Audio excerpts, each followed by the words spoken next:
네, 안녕하세요. 안녕하십니까. 네. 반갑습니다. 네, 많이 반갑습니다. 바쁘신데 네, 네. 드시면서 네, 네, 말씀 네. 나누실까요? 감사합니다. 네.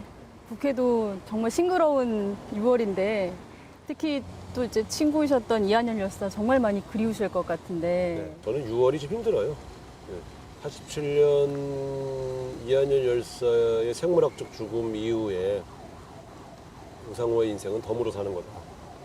나는 그런 생각하고 살아왔어요. 열사가 남긴 과제들을 실천하는 것이 내 남은 인생의 내 목표다. 부끄럽고 미안해서 많이 이제 좀 숙연해지는 거죠. 네. 6월이면 더 그러신 거죠. 그렇죠. 아무래도. 네, 겉으로는 웃고 있는데 속은 울고 있죠. 여러 장의 사진이 네. 있는데 지금 저희가 보더라도 네. 응시하게 되더라고요. 다 같은 날입니다. 저한테는 뭐 이게 이제 이 사진은 이한열 군이 이제 7월 5일 날 이제 하늘로 떠나고 그 장례식 준비하면서 이제 추모 대회를 하면서 이한열 군이 숨진 장소를 간 거예요, 지금. 저 영정을 들고. 경찰이 그때 막아서 가지고 저 영정의 그 유리가 깨졌어요. 지금 여기 안 나와 있지만 금이가 있어요, 지금. 철탄을 쏘고. 이 영정 사진에 지금 네, 금이가 여기 있는 이제 거죠. 쭉 금이가 있어요. 그래서 제가 사실 이때 이제 울면서 희생된 장소를 찾아온 것조차 이 저지하냐. 예? 우리는 비폭력으로 갔는데, 그리고 그래서 이제 이를 갈면서 지금 울고 있는 장면이 사실은. 예, 그래서 한여진은 되게 평범한 학생이에요. 그렇게 투사형 인물이 아니었어요. 후배들 잘 챙기고, 예, 유머 감각 있고, 따뜻한 선배이면서 후배였던 책임감 강한. 그러니까 그런 사람들이 희생당하는 시대였다는 것을 극적으로 보여준 거죠. 그 친구가 만약에 아주 전형적인 히어로였으면 운동권에 그 정도의 울림은 없었을 거예요. 이한열 열사가 지금 33년이 지났지 않습니까? 지금 이렇게 우상호님을 보면 만약 살아계셨다면, 아무 일이 없었다면 어떻게 평가하실까요? 87년 6월 9일 최루탄 파편을 맞고 중태에 빠진 그 상태로 날 찾아왔다면 실망했다고 할 가능성이 있죠. 그 당시 대의를 위해서 모든 걸 바칠 정도로 순수하고 헌신적이었던 그런 사람들이었으니까 네. 지금 저는 그런 사람은 아니잖아요, 사실. 그러니까 그때 대의 명분을 잃지 않기 위해 노력은 하고 있으나 네. 어떻게 보면 이제 그 사선 의원으로서 기득권층이 되어 있고 또 그때처럼 불의를 보면 모든 걸 던지고 싸우고 있지는 않고 네. 적당히 타협도 하는 기술도 늘었고 네. 그런 측면에서 그런 모습에 대해서는 좀 실망스럽다고 할 가능성이 있다. 그 같은 친구분들 중에 배우 우현 씨 또 안내상 씨도 계시잖아요. 네. 항상 같이 회자되는 분들이신데 요즘도 같이 만나고 또 그러시나요? 그럼요. 가끔 아. 이제 자주는 못 보는데 이 친구도 네, 네. 촬영을 하니까 네네네네. 그래서 둘 다 그때 당시에 민주화를 위해서 아주 헌신적으로 싸웠던 동지들인데 둘 다 배우가 됐단 말이에요. 그래서 배우가 될 때도 의논했고 제가 이한열 열사 장례 치르고 망월동에 안장한 이후에 그래 갈 데가 없잖아요. 그 우현네 집에 가서 잤거든요. 금남로 옆에 뭐더라 황자로 시작한 동네가 황금동. 네, 황금동. 네네네. 거기 걔네 집이 있었어요. 예. 2층짜리 단독주택이 있었는데 그래서 거기서 자고 아. 그래서 워낙 친형제처럼 지내고 제가 신혼 때도 같이 데리고 살았고 그래서 원래 우연히만 들어오라고 했는데 나중에 1+1으로 안내상에 같이 들어온 거예요. 그래서 네. 문학도를 꿈꾸던 청년이 정치인이 되었다. 쉽지 않은 선택이었을 것 같거든요. 네, 시인이 되겠다는 생각을 유년기부터 갖고 있었던 거고 그래서 학교도 연세대 국문과를 갔고 광주가 주는 5월 문학상 네. 제 1대 수상자고 네. 제가 그래서 그때도 제 수상 소감이 문학상 그러니까 5월 문학상의 수상보다 혁명의 도시 광주에 오게 된 것이 더 기쁘다. 이게 제 수상 소감이었고요. 그런데 이제 학생 운동을 이제 하게 되니까 당연히 이제 내 개인적으로 내가 하고 싶은 일을 하고 살 수 있는 사회인가 이런 고민이 이제 당시 20대 초반 우상호에게 강하게 온 거죠. 지금도 내 앞에서 고문으로 또 이런저런 일로 죽어가고 있는 사람들을 생각하면 나는 내 개인적인 꿈을 버려야 되겠다. 그래서 하고서 이제 그때 썼던 시 초고들 다 불태워버렸어요. 그래서 정말 대한민국은 기가 막힌 시를 놓치게 된 거죠. 아니 좀 남겨놓으시지 그러셨어요. 아, 그때 사실은 좀 남겨놨었는데 네. 제가 학생운동권이 된 이후에도 자꾸 그 시 초고들을 만지작거리는 밤에 새벽에 나도 모르게 계속 그거 마음이 가는 가죠. 그러니까 일 안 되겠다. 내가 자꾸 나약해진다 이런 생각이 들어서 아예 불태워버렸어요. 지금도 꿈은 전 다른 정치인처럼 평생 정치하겠다는 생각이 없어요. 네. 언젠가는 나는 내 인물, 나에게 주어진 그 소명, 일부라도 이 정도면 내가 달성했다.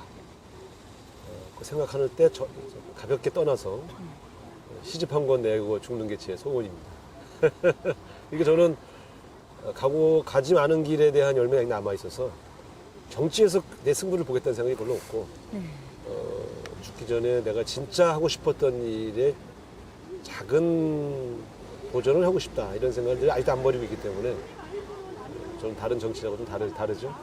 지금도 좀 이렇게 힘드시거나 아니면 조금 좀 여유가 필요하거나 이럴 때 좀 시를 한번 써보거나 그러지는 못하시나요? 어떠세요? 시도해 봤는데요. 시인의 호흡하고 정치인의 호흡이 달라요. 정치하는 사람의 호흡으로는 저는 절대 시가 안 되더라고요. 네. 그래서 이게 어렵구나. 그래서 이건 정치하는 동안은 못 쓴다. 그러니까 테크닉은 늘겠죠. 테크닉은 뭐 나도 먼저 뭐 등단에 준하는 실력은 갖췄으니까. 근데 시는 테크닉으로 쓰면 안 되거든요. 영혼으로 써야지. 그러니까 이 영혼이 정치를 하면서 영혼이 자꾸 병 들어가서 좋은 시가 안 나와요. 그래서 안 쓰려고. 아니 근데 왜 그렇게 시를 좋아하게 되셨어요? 그건 모르겠어요. 제가 고향이 강원도 철원이 아주 산골이어서 유년기에 그냥 자연 속에서 제가 이제 성장을 하고 또 집안이 워낙 가치력이 가난해서 저희 집안의 형님 누나가 다 공부를 잘했는데 대학은 저만 가거든요. 그러니까 하나는 정서적으로 시골 출신이 갖는 기본적인 정서가 좀 더 시에 가까웠던 것 같고, 두 번째는 그 고단하고 이 비루한 인생의 탈출처를 문학으로 생각했던 것 같아요. 청소년기. 언젠가는 꼭 시집을 내시는 날이 올 것 같은데요. 네. 그 자녀들 아까 잠깐 말씀하셨잖아요. 네. 지금 20대 후반 이제 중반 넘어간 네, 나이인 네. 것 같은데 60년생인 의원님께서 뭐 자녀분들 포함해서 요새 뭐 90년대생 얘기 되게 많이 네. 하지 않습니까?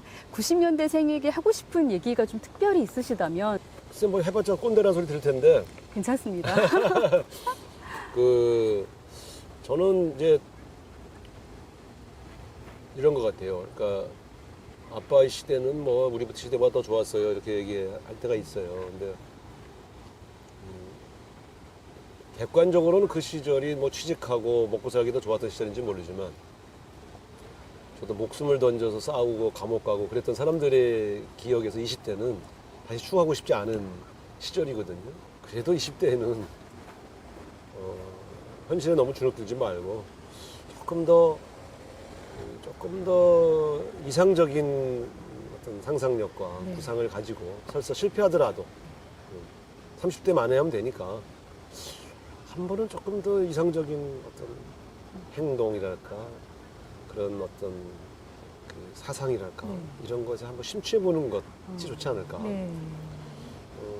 80년대의 우상으로 돌아가서 충고를 하라면 그런 도전도 괜찮을 텐데 그런 얘기를 해보는데 바로 우리 아들들이 아빠 지금 그런 세상이 아니에요. 한가한 말씀하지 마세요. 막 이래서 그 시절로 돌아가더라도 똑같은 선택을 하셨을까요? 갑자기 또 이런 질문을 좀 드려보고 싶네요. 80년 광주가 없었다면 네. 저는 학생운동을 하지 않았을 겁니다. 제가 학생회장 돼서 가장 먼저 해결한 게 바로 그 운동권 비운동의 간극부터 해결하는 일이었는데 연세대학교가 유월항쟁의 중심 근거지가 될 수 있었던 데에는 저는 그런 진정성 있는 소통 노력이 이 많은 학생들을 움직였다고 생각합니다. 그게 민주주의를 열망하지만 과격한 학생운동 방식은 거부하고 있던 많은 학생들의 참여를 이끌어냈고 그게 유월항쟁의 정신이 되었다. 저는 그렇게 생각하고 거기에 한 열의가 있었다고 생각합니다. 80년 5월 5.18 민주화운동을 어떻게 그 당시에 어떻게 바라보셨었는지. 81년도 입학했을 때는 몰랐죠. 그러다가 1학년 거의 2학기쯤, 그러니까 1학년 2학기 거의 한 중간 흐름 때 필사본으로 누가 돌렸어요. 한 10페이지짜리. 당시에 일지죠, 일지. 무슨 일이 있었고, 누가 어떻게 희생됐고, 이런 충격을 받은. 근데 대부분 그때 당시에 저같이 81년도 입학했던 사람들이 광주 참상을 제대로 알기 어려웠고, 그걸 제대로 알고 행동하지 않기가 굉장히 어려웠던 그런 시기였죠. 그러니까 아까 말씀드렸지만 광주가 없었다면 우상호가 학생운동 했을 리도 없고, 지금 이렇게 정치권에 와 있을 리도 없고, 아마 어디 여고의 국어교사로 있으면서 시집을 내고 살았을 겁니다. 광주 밖에 계시는 분들이 지금도 5.18을 어떻게 보는지에 대한 궁금증이 많고 그 부분이 아직도 해결되지 않은 게 아닌가 하는 생각이 들 때가 많아요. 이 5.18 관련된 법안, 이제 그 왜곡 방지법 만들자고 하는 게요. 5.18을 성역으로 놔두고 무조건 말도 하지 마라 이런 게 아니고요. 적어도 가해자들이 최소한의 반성 없이 역사적 진실을 왜곡하려고 하는 행위만큼은 바로잡지 않는다면 다시 저런 일이 또 벌어질 수 있다는 것. 그것이 우리 아이들의 역사가 다시 또 될 수 있다는 것. 그런 우려를 하는 것이죠. 86세대이시지 않습니까? 네네. 이 책임감, 역할 이게 참 무거우실 것 같은데 처음 출발할 때 기대한 것만큼 썩 잘하지 못했다. 이런 비판에는 겸허하게 저희가 반성도 하고 그 말씀을 받아들이지만 역할이 끝났다는 말씀에는 동의를 하지 않습니다. 어떤 그 민주주의 완성, 또 통일을 앞당기기 위한 초석을 까는 일, 이것은 저희 세대의 몫이 아닌가. 예원님, 그 민주당 가장 큰 요즘 관심사라고 한다면 8월 전당대회일 것 같습니다. 네. 이제 뭐 이낙연 그리고 또 김부겸 전 의원님들 이제 얘기 나오고 있고, 근데 7개월밖에 되지 않아서 좀 너무 짧지 않느냐. 네. 근데 또 이제 24개월까지는 가야 되지 않냐. 네. 이런 분들 많잖아요. 의원님 어떤 생각하십니까? 영남과 호남 대결로 귀결될 텐데, 그러면 전당대회 자체도 문제지만 설사 이낙연 의원님이 당대표가 된다 해도 영남이 좀 실망해서 떠나지 않겠느냐. 대통령 경선이 있는데 지금 코로나 위기 극복에 전력을 다하는 여당의 모습을 보여주기 위해서는 대선 후보급 인물들이 전당대회에 나오는 것이 조금 바람직하냐, 이런 여론이 당내에 좀 팽배합니다. 이낙연 의원님 개인 입장에서 봤을 때는 이번 전당대회에 나가는 것이 득이 많을까요? 실이 많을까요? 당대표 하시면 이제 일상 업무에 더 많이 쫓기게 될 텐데 차라리 대통령 후보 준비를 좀 더 본격적으로 하시는 게 어떨까? 그게 더 도움이 되지 않을까 하는 생각을 좀 가지고 있고 전달도 했어요. 20대 국회와 21대 국회 이것만은 정말 달라야 한다가 있다면 하나를 좀 뽑으신다면 뭐가 있을까요? 몇몇 중요한 의사 일정은 미리 법으로 명시해서 매주 무슨 요일 날은 상임위를 반드시 열고 매월 몇 주째에 무슨 요일은 반드시 본회의를 열고, 그렇게 해서 국회의원이 하면 반드시 할 수밖에 없는 일상적 국회 운영의 룰은 법에 명문화하고 가자. 정치인 우상호의 꿈이 무엇인지? 무슨 자리 하고 싶냐는 말씀이신가요? 요번에 뭐 당대표 나오라는 권유를 많이 받았어요. 그 역할들은 다른 분들이 다 하시겠다고 하니 저는 2년 후에 서울시장 선거에 도전하고 싶은 마음이 있습니다. 그래서 열심히 좀 준비 중에 있습니다. 네, 잘 부탁합니다. 네, 고맙습니다. 네, 고맙습니다.